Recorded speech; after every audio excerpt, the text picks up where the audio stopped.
choke you down just like a pill.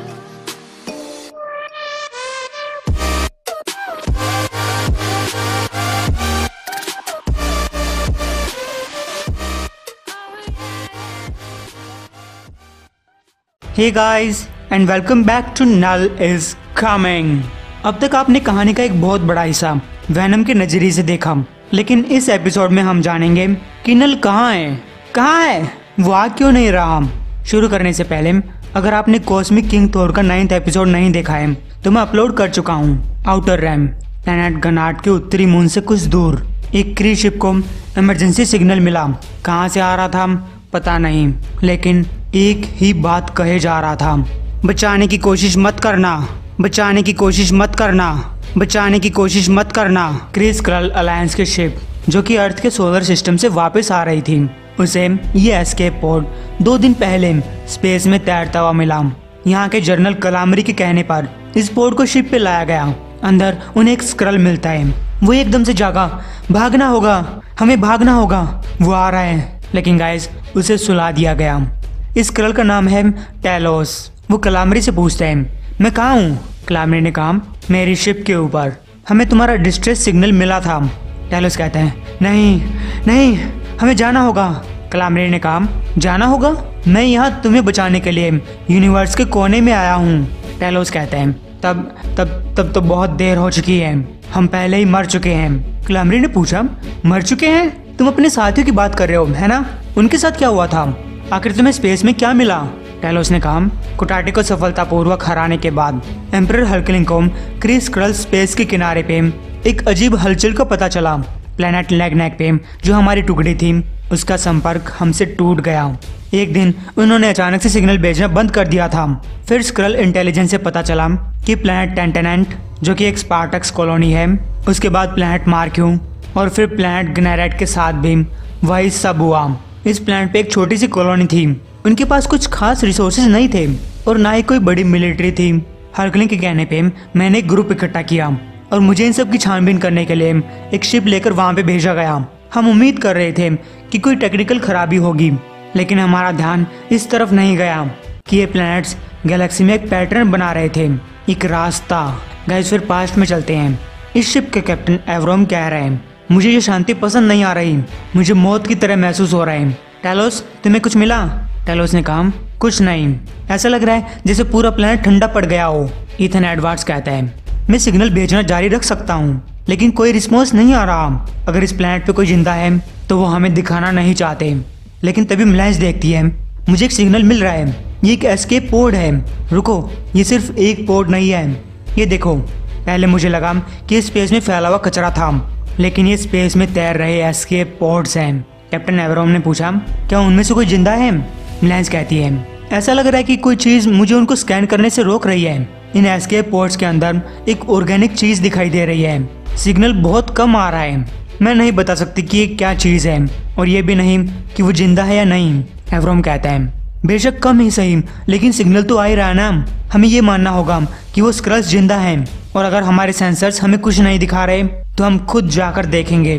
Gas फिर किया और मिलेंस स्पेस सूट पहनकर बाहर निकलते हैं। किया ने कहा कम से कम हमारे सेंसर्स एस्केप पोड की संख्या के बारे में तो सही जानकारी दे रहे हैं, लेकिन हम इन सबको शिप के ऊपर कैसे ले जाएंगे? मिलेंस कहती है हमें कोशिश करनी होगी। अगर इनमें से कोई जिंदा है तो शायद वो हमें बता सके कि उनके प्लैनेट के साथ क्या हुआ। मैं अंदर कुछ देख नहीं पा रही।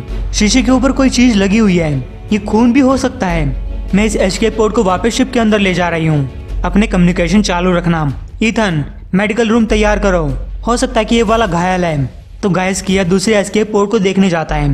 हालांकि मिलेंस को लग रहा है कि कोई तो जिंदा है। एस्केप पोड को अंदर लाया गया। एवरोम ने कहा जो कुछ इस प्लैनेट के साथ हुआ वो इतना जल्दी हुआ कि इन लोगों को इमरजेंसी सिग्नल भेजने का टाइम भी नहीं मिला।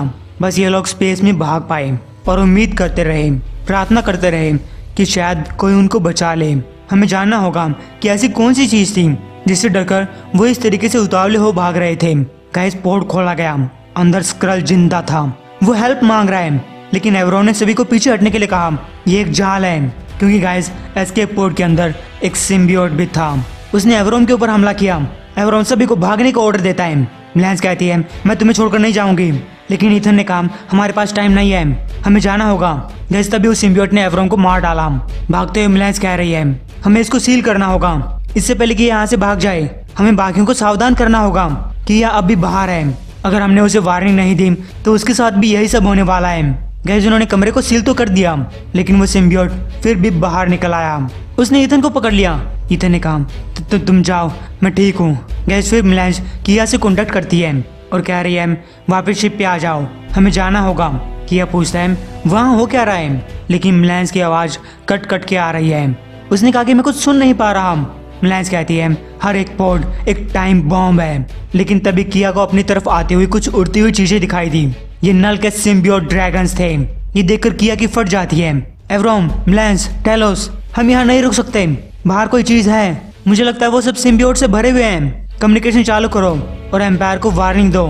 लेकिन गाइस तभी एक हाथ से निकले हुए कुछ सिम्बियोट्स किया का पैर पकड़ लेते हैं। उन्होंने स्पेस सूट को फाड़ दिया।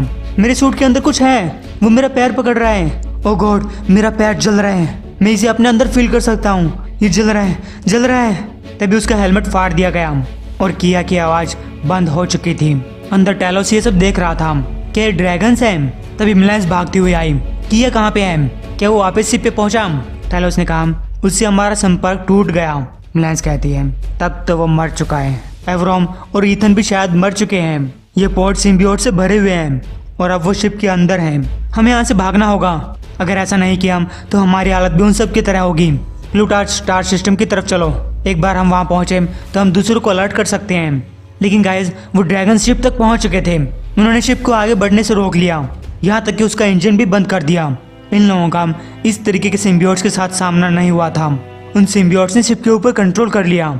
जो चीज आ रही है कोई भी प्लेनेट उसके लिए तैयार नहीं है, क्योंकि वो पहले ही आ चुकी है।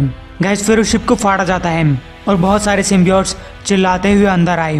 वहीं ईथन अब भी स्ट्रगल कर रहा है, इससे छुटकारा पाने की कोशिश कर रहा है, लेकिन उसे अपनी जगह से हिलने भी नहीं दिया जाता। शिप में चारों तरफ अंधेरा है। टारना पूछ रही है क्या वो ड्रैगन्स हमें खा गए? टेलोस ने कहा लग तो ऐसा ही रहा है, ये पूरी शिप सील हो रखी है। टारना कहती है मैं पहले भी सिम्बियोट्स के साथ बॉन्ड बना चुकी हूँ, लेकिन ऐसा कभी नहीं हुआ। ये सिम्बियोट्स इतने खूंखार तो नहीं होते। तभी शीशे टूटने लगे। सिम्बियोट शिप को दबा रहे हैं। मिलेंस कहती है मैं कह रही हूँ कि हमें यहाँ से बाहर निकलना होगा, लेकिन जाने से पहले इन्हें मजा चखा कर जाएंगे।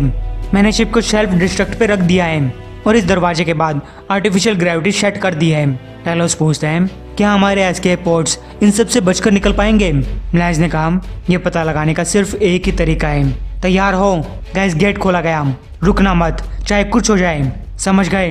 लेकिन अपने सामने इतने सारे सिम्बियोट्स को देखकर मिलेंस की फट के हाथ में आ गई। भागो! लेकिन टारना और टेलोस उनसे लड़ने लगे। मैं इनको रोके रखती हूँ, तुमसे कार्गो एरिया में मिलूंगी। लेकिन टेलोस ने कहा हम साथ भागेंगे। फिर सिम्बियोट्स कहते हैं हम यहाँ तुम्हारा दर्द कम करने आए हैं, हर किसी का दर्द, इस पूरी गैलेक्सी का। लेकिन मिलेंस अपने अगले प्लान के लिए तैयार है। आर्टिफिशियल ग्रेविटी को बंद कर दिया जाता है। आगे बढ़ते रहो, हमें कार्गो एरिया तक पहुंचना होगा, टाइम नहीं है। अगर हम अगले 120 सेकंड में शिप को छोड़कर नहीं गए तो हम गए समझो। लेकिन गाइस तभी वो सिम्बियोट्स आपस में जुड़ने लगे, एक बड़े सांप की तरह। वो सिम्बियोट्स आसपास की दीवारों का सहारा लेते हुए आगे बढ़ रहे हैं। मिलेंस कहते हैं ये इम्पॉसिबल है, वो जीरो ग्रेविटी के अनुसार ढल रहे हैं। अपनी आंखें बंद कर लो, यहाँ पे चीजें काफी गीली होने वाली हैं। गाइस मिलेंस ने उसका रायता फैला दिया। सिम्बियोट ने कहा इतनी हिम्मत? हाँ, अब मैं तुम्हें सेंस कर पा रहा हूँ। मिलेंस तुम पहले भी हमारे साथ बॉन्ड बना चुकी हो, मैं तुम्हारा कोडेक्स सेंस कर सकता हूँ। क्यों ना तुम एक बार फिर से हमारे साथ मिल जाओ, हम में से एक बन जाओ, जैसे कि तुम्हारा साथी बन गया और जल्दी तुम भी बन जाओगी। मिलेंस उछलती है मैं कभी सिम्बियोट्स के साथ बॉन्ड नहीं बनाऊंगी, उसके बजाय मैं मरना पसंद करूंगी। लेकिन तभी इसे मार दिया जाता है। टारना और टेलोस अब भी भाग रहे हैं, लेकिन ये सीधा पहुंचे कार्गो एरिया के अंदर, जहां एवरोम पहले से ही मौजूद था। प्लीज मुझे मार डालो। टेलोस कहते हैं शायद हम इसे बचा सकते हैं। लेकिन तभी एवरोम के चेहरे से कोई दूसरी चीज बोली, उसके लिए बहुत देर हो चुकी है। ऐसा बनने के बाद वापस पहले जैसा नहीं हुआ जा सकता। फिर एकदम से उसका चेहरा बदला। मुझे मार दो। टेलोस माफी मांगते हुए गन तान लेता है, लेकिन उस दूसरी चीज ने फिर कहा कोई माफी नहीं दी जाएगी। टेलोस तुम्हें तो नहीं, तुम्हारे लिए मैं खास कर। तभी टेलोस ने गन चला दी। टारना कह रही है पोर्ट्स तैयार हैं, अब भी काम कर रहे हैं। और मुझे लगता है कि हम इससे बाहर निकल पाएंगे। टेलोस कहता है अगर हमारे बाकी लोग वो हमें बचाने के लिए आते हैं तब वो भी इसी टाइप की जाल में फंस जाएंगे। हम में से एक को बाकी को वार्निंग देनी होगी और दूसरे को इन्हें डिस्ट्रैक्ट करना होगा। टेलोस बटन दबाता है और टारना को बाहर की तरफ भेज देता है। तभी उसके पीछे कोई अपीयर हुआ। गाइस ये नल था। वो कहता है कितने अच्छे हो तुम। हम पूरे कॉस्मोस में रेंगते हुए जा रहे हैं, हमारे प्लेनेट की परछाई को पूरी गैलेक्सी में फैला रहे हैं। एक टाइम पे एक प्लेनेट एक कफन की तरह, अगली बारी तुम्हारी है। गाइस टेलोस भी वहां से भागने की कोशिश करता है। नल ने कहा भाग क्यों रहे हो, भाग कर जाओगे कहाँ? आखिर तुम ऐसी कौन सी जगह छुपोगे जहाँ मैं तुम्हें नहीं ढूंढ सकता, क्योंकि इस गैलेक्सी का ऐसा कोई किनारा नहीं है जिसे मैं खा ना सकूं। भागो, जितनी दूर भागना है भागो, हम फिर मिलेंगे जल्दी। गाइस नल उस एस्केप पोर्ट को जाने देता है और फिर वो ड्रैगन्स इसी एस्केप पोर्ट का पीछा करने लगे। लेकिन तभी मेन शिप में एक बड़ा धमाका हुआ। प्रेजेंट में टेलोस कह रहे हैं वो जो कोई भी चीज थी जब धमाका हुआ तब उसी शिप के अंदर थी। मुझे लगा कि मैंने उसे मार दिया है, उन सबको मार दिया है, लेकिन मैं गलत था। मुझे उनका ध्यान भटकाना था। उम्मीद कर रहा हूँ कि टारना सुरक्षित पहुंच चुकी होगी, कि वो जिंदा होगी। पता नहीं मैं कितने लंबे टाइम तक स्पेस में तैर रहा था। मैंने मौत की उम्मीद की, लेकिन मौत कभी नहीं आई। लेकिन मेरा पीछा भी नहीं छोड़ा। कलामरी उसे आजाद करते हुए बोला तुम एक वॉरियर हो, हमारे सबसे बेहतरीन वॉरियर। आखिर तुम मरने की सोच भी कैसे सकते हो? टेलोस कहते हैं तुम भी सोचोगे जर्नल, अगर तुमने वो चीजें देखी होती जो मैंने देखी हैं, वो फील किया होता जो मैंने फील किया था, तुम्हें मेरी वार्निंग सुन लेनी चाहिए थी। क्योंकि मैं मदद के लिए नहीं कह रहा था, मैं कह रहा था बचाने की कोशिश मत करना, बचाने की कोशिश मत करना। तभी उसने बाहर देखा, अब बहुत देर हो चुकी है, तुम बहुत लेट हो चुके हो। वो सिम्बियोट्स रास्ते में नहीं हैं, वो यहाँ आ चुके हैं। तो गाइस उम्मीद है कि आपको यह एपिसोड पसंद आया होगा। एम करते हैं 1300 लाइक्स के लिए।